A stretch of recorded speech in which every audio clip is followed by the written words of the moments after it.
Our story begins with someone opening their eyes. The place was very noisy because everyone was dancing around a bonfire. When his eyes opened, he was almost drooling seeing that pile of food in front of him. Despite there being other things, he followed the smell thinking it seemed like roasted lamb, and he was happier because it was the whole lamb. So, even though he was all tied up, he jumped like a maniac towards the food. But at that moment, he hit his face on the ground because he hadn't realized he was tied up. He tried to understand this while a system screen appeared with the following mission: survive the primitive people for the next 12 hours. When he looked to the other side, two giant men appeared, and he, lying down, wondered where the girls were. He tried to explain to the muscle giants that this was just a misunderstanding, but they approached him with a sinister look. That's when he realized he was in a big mess. So it showed that 12 hours before, he was on the edge of an ocean in a place no one knew. He was throwing water on his face, not believing it, because just yesterday he was taking Miss Zhang shopping, and after he took a nap, he ended up on a deserted island. Then he wondered if this was a divine punishment, because our friend here was flirting with the ladies on the boat. But at that moment he heard some voices, and when he turned around, there were people saying Geely Gululu.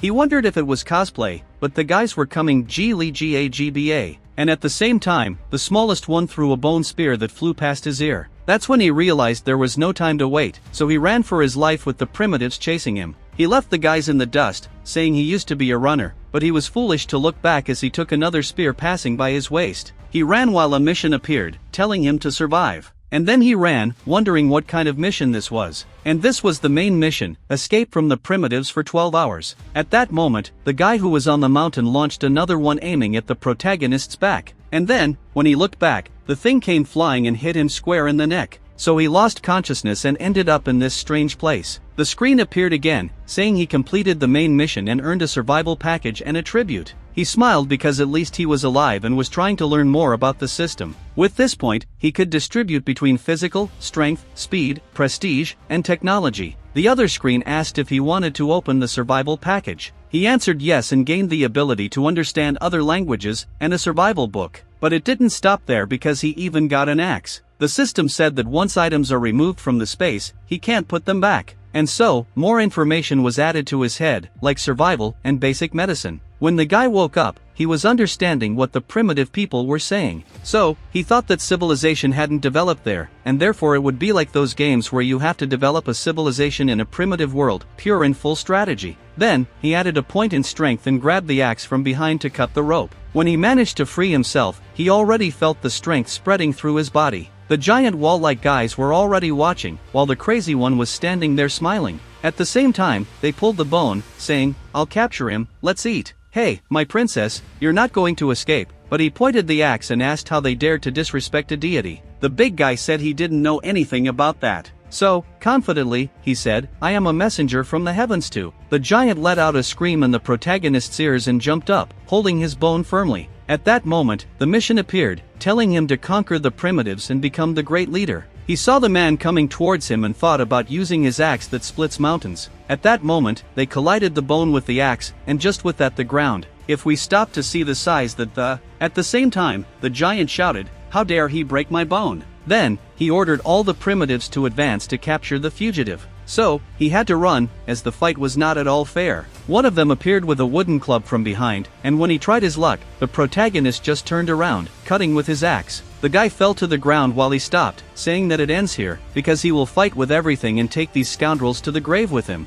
At the same time, he saw that he was screwed, but one of the barbarian women shouted, while the others ran, telling him to flee. Then, the smart one thought, "Wow, are they respecting me now?" But, actually, there were some little eyes right behind him. The system appeared with a side mission, escape from the saber-toothed tiger. And then he thought, "Wow, where am I going to find one of those tigers?" That was when he looked up because the big tiger was drooling, wanting his dinner. And then he ran again in a game of tag with a tiger, and look, it was right on his heels, not letting the protagonist breathe. It attacked from behind with its claws, while the other jumped, thinking that everyone wants to eat him today. What's going on? Because if it continues like this, he will end up dying. He kept running from the tiger until it jumped from a tree and sent its paws onto his back. After that, he fell to the ground with the tiger coming for dinner. He wondered why he was so unlucky, but now he couldn't run anymore. The only option was to fight it. Then he stopped, thinking about how he would do that, then remembered that the monsters of this time were afraid of fire. so he only had one chance. Then, he charged at the tiger with his axe, but the sneaky animal was fast and when the tiger jumped, he slid on the ground. But in the end, it didn't go well. The tiger fell with its paws on his belly. The game was over, and he ran again. He realized that this is what feline animals do, play with their prey. But just ahead, he saw there was vegetation, so he could buy some time. The tiger, coming from behind, tore through the leaves and tried to catch him every which way. When he was on top, the protagonist was looking forward because there was the food they had left behind. So, he ran in that direction with the tiger on his heels. He rolled on the ground until he reached it, seeing that piece of meat and the fire underneath. He grabbed one of the firewood and shoved it in the tiger's face. The beast screamed in pain because its eye was burning and now it was at least staggering to the side. But, even so, the protagonist was right to stay on alert. Then, he stood there, saying, "Come here, kitty, it was fun chasing me, wasn't it?" But deep down, the guy was thinking, if you don't back off, I'm screwed here in the middle. But at that moment, he heard a different sound, a strange noise coming from the middle of the forest. He looked and thought, doesn't that mean there's something else here, does it? At that moment, we see a giant paw in the middle of the swamp because there was a monster even bigger than the saber-toothed tiger coming towards him. He looked up, and the forest shook. The saber-toothed tiger was also there, not knowing whether to look at him or the trembling forest.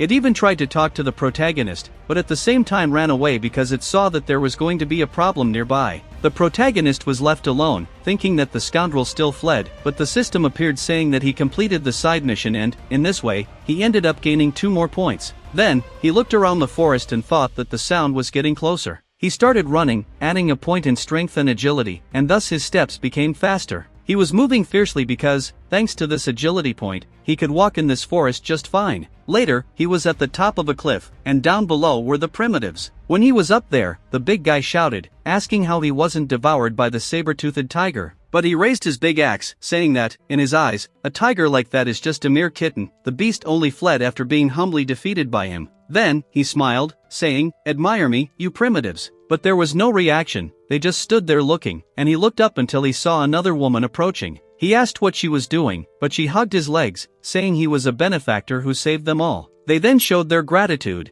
and the others shouted, "Become our leader. You are very strong." He thought that maybe this was the prestige the system mentioned to become the leader. He even thought it wouldn't have such an impact just to drive the tiger away, but it seemed to work, right? What can you do? He told the people to get up because they were so excited, it was hard for him not to accept. And then the people thanked him, saying, "You are very strong. You are our great leader." And in his fertile imagination, he thought, "Oh, now I'm going to become the king of the primitives. Yes, I'll create ancient China in this place." So, he shouted for everyone to rise, because, from now on, he would be the king of the primitives. The system started again, saying that he had successfully conquered his tribe and, as he completed the mission, he obtained a hemostatic solution and another attribute point. He increased another strength point to become stronger. While thinking that any increase in attributes would make him stronger, he knew he would need to complete more missions to gain more attributes and become increasingly powerful. Then, he opened his inventory system and inside was the hemostatic solution he gained for completing the mission. It was a solution generated through the combination of various medicines, which could promote muscle growth valid for 1 day. He complained that the item still had an expiration time, and since it was only valid for 1 day, he started to use it in. At the same moment the liquid appeared in his hand, it spread across his back, where he had taken the tiger's claws. The medicine began to penetrate his skin, healing him. The primitives looked on in amazement, thinking, "Wow, what is this? How did he do something like that?"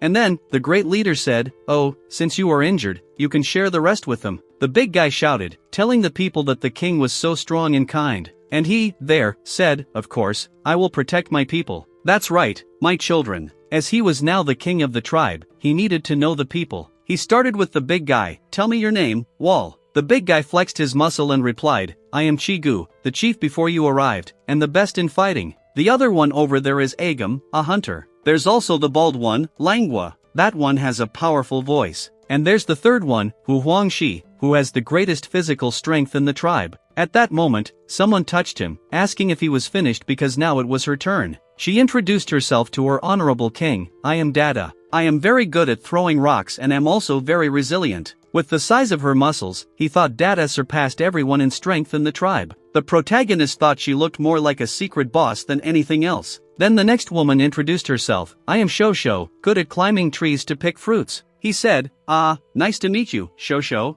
Finally, a normal person among these crazies. At that moment, he felt something on his head and asked, "Hey, who threw a water bag at me?" And another replied, "I'm sorry, King, I am you." He was startled by the size of the woman and realized the water bag was something else. She showed the two crazies there and said they were her children, so she didn't name them. He was happy, saying, "Ah, so there are children in the tribe." But when he got close, the kid already stood up shouting, "Oh, King, I am Chun-Li and I won't say anything more." Just seeing this crazy kid, he thought he would be a great scout in strategies. Then, the leader introduced himself, "I am Chun-Li. You can call me King, Chief, or Brother Sean. I am a civilized person and I came here to pass on knowledge to you." The people were amazed, talking about knowledge. In summary, he said, "Stay with me, and I will ensure you eat meat every day and live well for the rest of your lives." But this phrase "eat meat every day" left everyone with their mouths open, and they started to sing and dance right away, because that was the best thing he could do for them. Then, the system appeared to him, saying it assimilated the host's desire and that the main mission was activated. He needed to help build the home of the primitive people and establish a true tribe to expand to more than 50 people.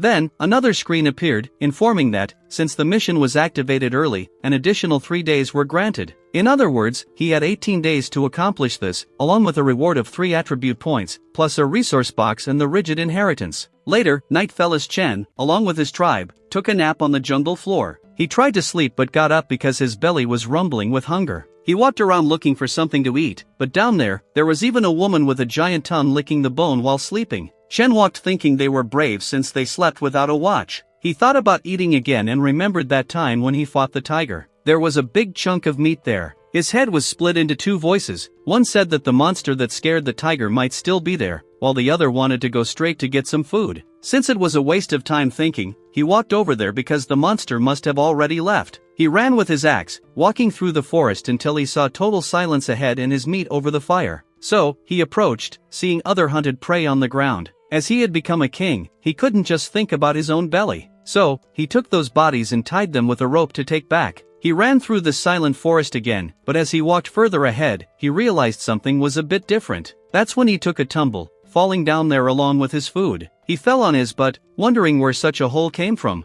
And as he saw his shadow on the other side, something strange was happening. He got up to look closely, and actually, this sinking in the ground was the footprints of a giant monster. He was scared because a tiger didn't even come close to this. So, he wondered if it might be a dinosaur, because now that he stopped to think, just like he found a saber-toothed tiger, there could be dinosaurs here too, besides the other large creatures that lived throughout human history. That's why he left, as he couldn't afford to hesitate in the middle of the night. When the sun rose, the forest was bustling because everyone fought for their piece of food that Chen brought. When he saw this, he shouted, telling them to stop stealing from each other. He thought, these folks don't know anything, so I'm going to have to teach them a lot. He said today's food would be prioritized for the hunters, so he asked who would go. The big guy with the bone said they usually hunt in shifts. Yesterday it was the group of these two here, so today it's the group of the little horn, the pouty one, and the hairy one. But blushing, he said if the king goes, everyone will go with him. And so, everyone was blushing, wanting to go together. At that moment, Shen looked at the kid beside him. Since he was quiet, he must have been scared, as he was the one who captured Chen yesterday. So, Shen said those who wanted to come could join, because today he wanted to find a place to build the. Later, the giant woman asked what home meant. Chen explained that it's the place where you live with your people, like a tree that provides security for current and future family members. The women understood. Afterward, the giant woman came up and hugged the king tightly, almost squeezing him to death. He said they would all be part of the family. Then she shouted that the king would stay with her and have children. He thought he hadn't said any of that. The bonehead asked where they would build the home. Shen called everyone closer and explained that first, they needed to find an open plot with mountains to the north and a river to the south. This way, they would have water, irrigation, firewood, rock material, and it would also facilitate hunting and harvesting. He paused, thinking if they should build a village near the sea, as they could build boats, explore navigation, and eat fish. At that moment, the short guy said he knew of a place like that, just as the king wanted. Shen thanked him and told them to lead the way. But the card said not to go there because there was a herd of cows in that place now. Shen thought,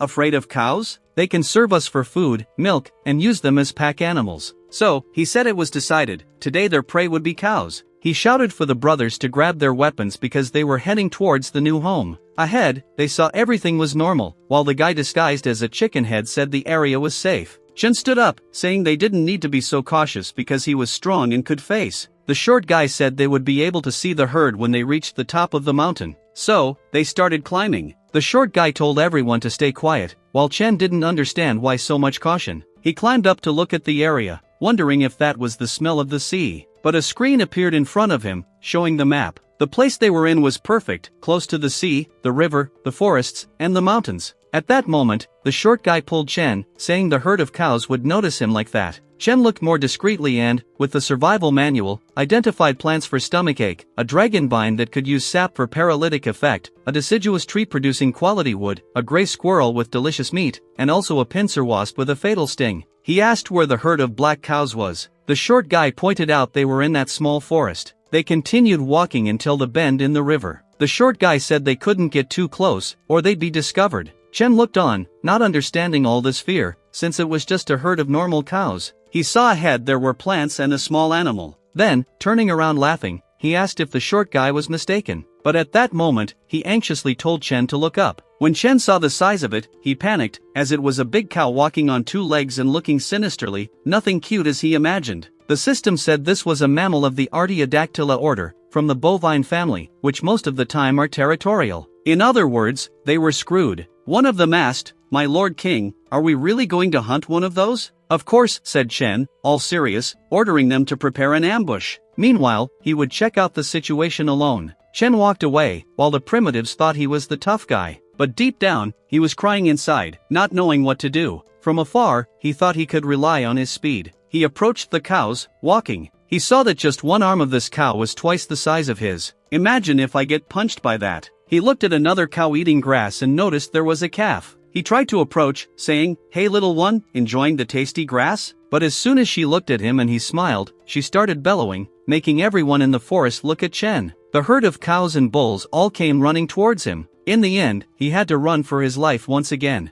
He jumped into the water, speeding away to escape, but the cows also entered, swimming in a frenzy of anger. Meanwhile, the primitives watched from afar, saying this was what they expected from their king. He had the courage to face a herd of cows. Chen reached the foot of the mountain and began leaping from one rock to another. He held on tight, but everything shook because down below the cows were trying to hit their heads on the mountain, only to end up unconscious. He looked down and saw more cows coming out. He thought, "Wait for me, you grass eaters," but at least revenge isn't now because they don't want to come out from below. So, he continued climbing the mountain. When he reached the top, he saw a large green and flat area, and right in front, the water they needed. This would be perfect. So, he already said he would create his empire in this place because his journey in this primitive world was just beginning. And then, the primitives grabbed a handheld mini spyglass and looked through it. "Oh, what are those cows doing? And where did our king go?" The other one said, "At least he shouldn't have been crushed by the cows. But in case it happened, all that was left was for him to grab that axe." So he climbed up into the trees, but almost got one in the ribs while sweating cold. Someone said he talked too much. That was Chen, who returned in one piece with his axe smashing everything. The people all cheered that the king managed to escape from the fierce herd of cows. Then he told everyone he was thinking of eating more meat to enhance his strength,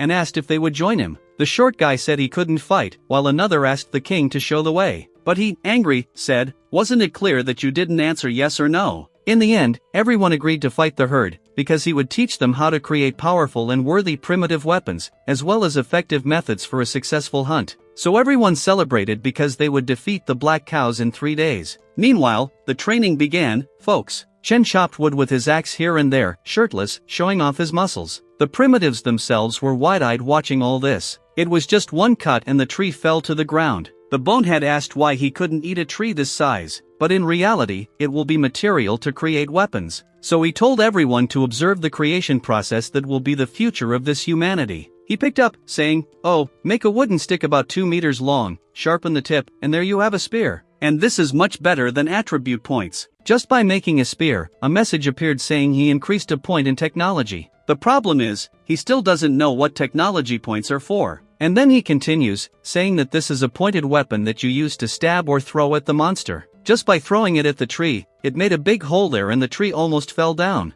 Everyone was impressed with that. The guy came over saying, "Oh my king, this stick is really powerful." Then he goes with this stick over there. Later, everyone hugged the king because they also wanted to create weapons. The one he had made, he gave to the skullhead, and now the others needed to create their spear to start special training. Later, the day smiled once again and the sounds spread through the forest with the noise of the spears. While the short guy thought it was thick and hard, then I don't know what he's talking about because this thing is getting a bit strange. Back there, Chen called the two of them because they were starting the training. The muscular guys looked at each other, gave a nod, and both headed towards Chen. They came confidently, but ended up hitting the ground. The other one came from the right, but he dodged with his agility. Chen hit the spearhead on the horned guy's head, bringing him down to the ground. Now the other one was coming to fight, making a lot of noise, but he attacked first saying he was already dead since the spear was stuck in his neck. The guy fell on his butt, saying his king is a god, so of course he would fight well. He said the primitives don't know how to use weapons properly, so they rely on brute force, but the advantage of these weapons is timing, so they need to practice more on how to use a spear correctly. Then he turned, asking if they saw the mark on that rock, because now everyone had to keep their distance and aim right in the middle, and the first one to do so would win a new wooden spear. The bonehead shouted that it was starting, then he prepared and threw it with a burst of strength. But strength alone isn't enough because he hit the thing on top, right on top, piercing through the stone. Damn. Chen said it was a good throw, just needed to improve that aim a bit, buddy. When he said the next one was the short guy's turn, a spear almost caught his feet. He complained because he almost lost his legs, but actually it's because he doesn't have much strength. After that, the rest kept trying to hit the damn rock, but none of the primitives had good aim, so he had to teach everyone step by step how to do it right. He took his spear, started spinning it back, but another one flew like a plane, hitting dead center. People were amazed because it hit right in the middle, while he asked if that made him the big winner. Chen handed over a spear, saying he did a good job, and the giant woman up there started yelling to the people below that there's a wild animal approaching them. Chen told everyone to grab their spears and get ready because today they'll show the result of their training. They stayed alert in the forest, while Chen thought they would use this to gain combat experience. At that moment, a strange monster appeared, crazy, running. It jumped around destroying everything, while Chen told them to stay focused. He wielded his spear, saying he was sure victory was guaranteed. Back to the beast, it charged at them. Chen ordered everyone else to surround it without attacking and wait for his signal. The monster stumbled on one of the rocks. Meanwhile, Chen began grappling with it, telling the others to throw their spears at its vital points. Then the guys started throwing spears from afar at the monster's body. But the thing was so crazy that they didn't know whether to laugh or cry, while one threw a spear straight at Chen. He thought his spear had broken in half. The monster, furious, looked around snarling in anger even when surrounded, until the short guy attacked with his quick spear right in the beast's face, making it even more furious. Chen thought this short guy was really good because he always surprises when needed. Then the monster ran off in the other direction. The primitives readied their spears from the sides and kept throwing them non-stop. At that moment, it came charging straight at Chen, who was now holding his powerful axe. He came dry, giving just a cut in the middle of the legs. When the monster was about to fall, the short guy jumped with his spear right in the middle of the beast's head. The monster roared and tried to move like crazy, until the system sent a danger warning because the beast went berserk. People started running, as the beast went wild and wanted to bite everyone. The short guy up there was already begging for mercy, saying he didn't want to die. Am I the only one finding this weird, guys? The monster ran and jumped, while Chen ran towards it and leaped up, swinging his axe with all his might. After that, it was full of smoke, and everyone wanted to know who had one. But when the smoke cleared, the great primitive king was on top of the giant boar, saying it was easy and telling everyone that their cooperation had made the hunt a success. And so, my family, today we will feast on wild boar meat until we can't eat anymore. Meanwhile, the dangling short guy raised himself, saying, finally, food. Chen appeared extending his hand to him because he did a good job. He looked at Chen with his mouth open, thanking his king. He looked down because the second short guy arrived and asked what the king wanted. But Chen said the short guy did well, delivering the decisive blow, and that's why he would lead in future hunts. Then the scoundrel celebrated, while everyone cheered for our king. Later, the group chatted, and the bonehead recounted how the king split a boar's head alone, without needing any help. At that moment, the giant woman passed by, and he said he wanted that meat, but she smiled and said no, as that was a special piece for the great king. She arrived with a huge chunk of meat, while he asked if they eat raw meat like that. She said yes and asked what the problem was. So he stopped to think because he remembered them making fire, but why do they still eat raw meat? Then she said they accidentally made that fire, so it was just a fluke. He started thinking that human civilization developed through fire, as it's an element that scares off wild creatures, and even an evolved nation still needs fire. Then he said the primitives were behind, as if they used fire, they could eat roasted meat. He looked thinking that he needed to teach them how to make fire. So, he called everyone to come with him because he had an idea.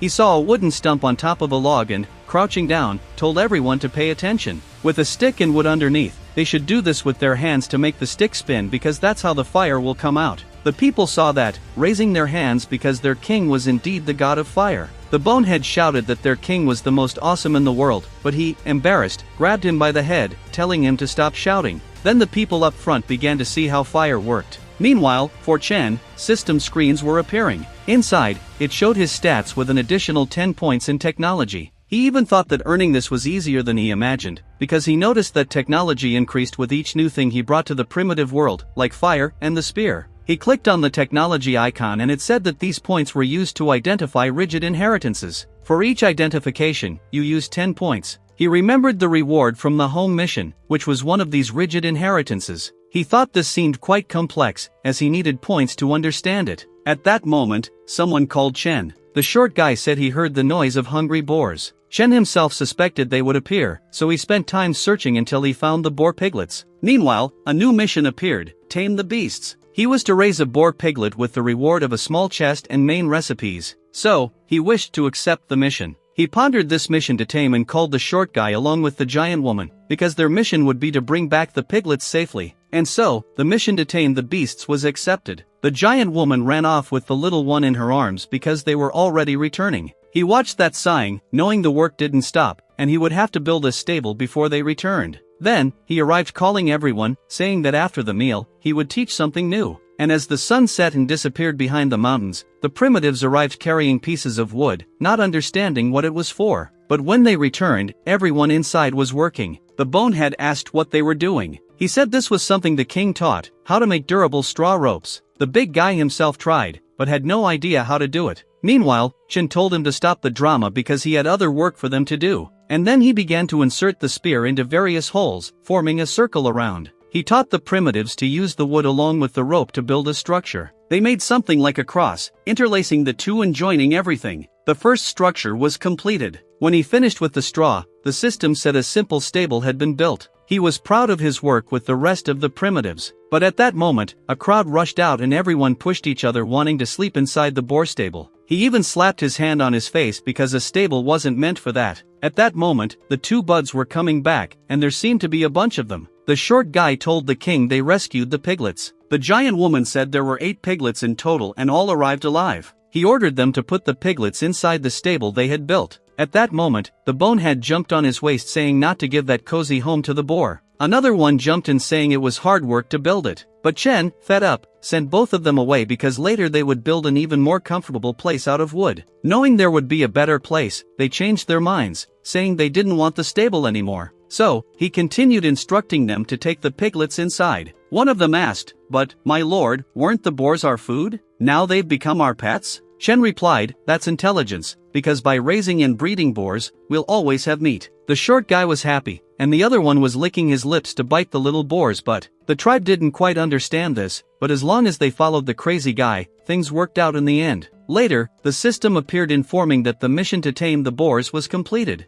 He instructed the system to open his chest rewards. Inside, he found a pack of salt and his mind also learned how to prepare various meals using salt and meat. He thought this was very good, and even though it was little, unlocking this could lead to more rewards. But first, he needed more ingredients. Later, night fell and most of the tribe was sleeping. Chen, along with the short guy, was by the fire. He thanked the short guy for standing guard and began asking about other tribes. The short guy replied that there are other tribes, but the problem is they're not very friendly. Curious, Chen asked where they lived. That's when he began telling about the 3 main clans, the Osei clan, the Yellen clan, and the Usei clan. Although they are close by, they are a day's walk away. The Yellen clan lives east of the forest, near the dark bulls. The short guy said there were between 30 to 40 people who don't like to fight, but their leader is a very tough and stern woman. The Osei clan also has a similar number of members but lives by the sea to the south. The problem is they seem like monsters who remain constant. Lastly, there's the Usei clan, the most powerful and largest of all. They live in the mountains to the southwest, and there are even rumors that their leader uses supernatural powers. To prove this, he killed a saber-toothed tiger with his bare hands and sheer strength. Chen pondered the information and of all, the Yellen clan would be the most suitable for them to form an alliance with. But, with a tribe on his back, he needs to find a way to get closer to them. Just then, a scary figure appeared behind him, but it turned out to be the giant woman saying that her king was still awake. She asked playfully if he wanted to play with her that night. He, unsure how to respond to her antics, started getting nervous. She crouched down, saying meow, meow, don't I look like a kitten, my lord? And he, stiff as a rock, tried to find a way out. In the end, he grabbed the short guy and ran off because he suddenly felt a stomachache. She looked sad watching him go as the day began to dawn. They were sitting high up in a tall tree while the short guy mentioned they were coming. Looking down from above, he saw some people chasing animals. The system informed that it was a dodo, a solitary terrestrial bird. Those guys were swinging clubs at them. Chen, from above, mentioned they had spent a night on watch and finally found members of a clan. Just as they were happy to have caught their prey, one of them pulled out a bone sword, demanding they surrender or die. A fight between the two sides was beginning. According to the short guy, this clan had about 30 members and it would be advantageous to conquer them, as they would gain more food, such as dodos. But the short guy said their tribe was inferior to these monstrous guys and therefore wouldn't win. Chen thought this was indeed a problem and imagined they should first capture the dark bulls before invading. That way, they would have more materials to increase their armaments. He told the short guy they would return as they had much to do. The sun beat down as the primitives worked gathering wood. The bonehead just realized, along with the others, that the great king had returned. He even cried, saying they had searched for the leader all morning but found nothing. Chen apologized for worrying his people but said they had things to do now. He told Bonehead and his brothers to continue practicing with wooden spears, while the short guy would be responsible for teaching them to hit the target correctly, the throwing technique. He already told the guys not to feel pressured. At that moment, someone called the Great Lord. It was the giant woman, handing him a leaf to clean his nose later. But he said she had a mission. She was in charge of gathering the women to help. First, they would cut wood, and then they would gather stones to make axes. So, the giant woman happily went to call her sisters. Sometime later, the sun was beating down hard, and the women arrived with the stones. He saw one, saying it came with perfect measurements. Then, he taught them how to make an axe. First, you shape the stone against a base until it's the right form. Then, you tie it to a piece of wood with straw cord. And voila, you have an axe. The people were happy, applauding because their king was truly a god of inventions. The system appeared, informing that he unlocked an axe and gained technology points. He was indignant because when he made the fire, he got 10 points, but now he only got 1. So he went out for everyone to repeat this process and show what they could do. Later, Dada appeared with her axe, and he was impressed with her talent. At that moment, the system appeared again, activating a hidden talent discovery function, showing that the giant woman had a talent for weapon crafting. In other words, he could now see everyone's talents. She blushed, asking why her king was staring at her body so much, but he turned and told the others to make as many axes as they could. During this time, the forest was bustling as the sun was setting. Dada shouted that they had created 30 weapons as the king had asked. He looked and said she was truly talented at this. However, when he stopped to look at her hands, he became worried because she had worked so hard without paying attention to her body. Blushing, she said that helping the great master was everything to her and showed that the others had also worked as hard as she had. She asked if he only felt sorry for the giant woman. Blushing all over, he said everyone had done a good job today and rushed off, saying these wooden weapons were enough, now they needed to rest. As he went to practice something else, he realized halfway that he was very tired.